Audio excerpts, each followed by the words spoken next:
Good evening, everyone. A historical political page turn at the Democratic National Convention in Chicago this evening. U.S. President Joe Biden receiving an emotional welcome as he walked on stage late tonight. And I'm not exaggerating. Because of you, we've had one of the most extraordinary 4 years of progress ever, period. When I say we, I mean Kamala and me. Just think about it. COVID no longer controls our lives. We've gone from economic crisis to the strongest economy in the entire world. Violent crime has dropped to the lowest level in more than 50 years. And crime will keep coming down when we put a prosecutor in the Oval Office instead of a convicted felon.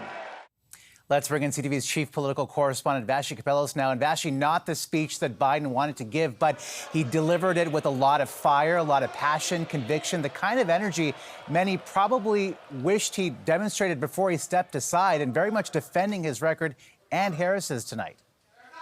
Yeah, I think if this Joe Biden had showed up to that initial debate, we might not be having this type of conversation tonight. At least that's what I think the assessment in the room is so far. He certainly is bringing a lot of fire to this speech. And you're totally right to hit on what I think is a very purposeful, strategic move on his part, which is every time he talks about his administration's accomplishments as he views them, or the things that he has done as president, he says, and we played it there briefly in that clip, and he's saying it right now behind me, that he and Kamala did it, right? He keeps bringing her into the conversation, very much trying to present that their accomplishments, what they could do more for Americans, what they have done in the past, is a team effort. That hasn't always been the case. I think it's a very deliberate effort tonight. And showing that unity now. Switching gears, talking about Kamala Harris. She made a surprise but brief appearance earlier this evening. Part of her challenge will be to keep up this momentum and energy, but also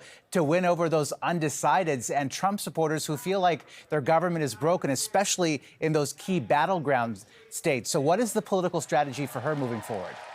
Yeah, part of this convention is, of course, to motivate their base, but you're totally right to point out that there's a lot of other Americans that have to come out, particularly in those swing states. There's 500,000 people, basically, who ultimately will decide the election. The idea tonight has very much been, and I think throughout the week, to play up her experience, the kinds of things she's done, the fact that she doesn't come from an ultra-rich background. They're trying to make her relatable to the exact voters that you point out, Omar. All right, Vassy Kapelos in Chicago tonight. Vassy, thank you.